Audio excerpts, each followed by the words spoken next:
रस्त्यावर आंदोलनासाठी का बसला आहात हे थोडंसं स्पष्ट करून सांगा. कॅमेरा लांब मध्ये वाशीमध्ये झालेल्या आंदोलनामध्ये आपल्याला फक्त बोलले की 10% आरक्षण सगळे सोयऱ्यामध्ये देणार आहे बोलले, पण तो जी आर अजून काही निघालेला नाही.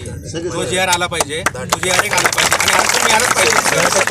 10% आम्हाला काही मान्य नाहीये आरक्षण, आम्हाला आमचं ओबीसी मधून मिळालं पाहिजे.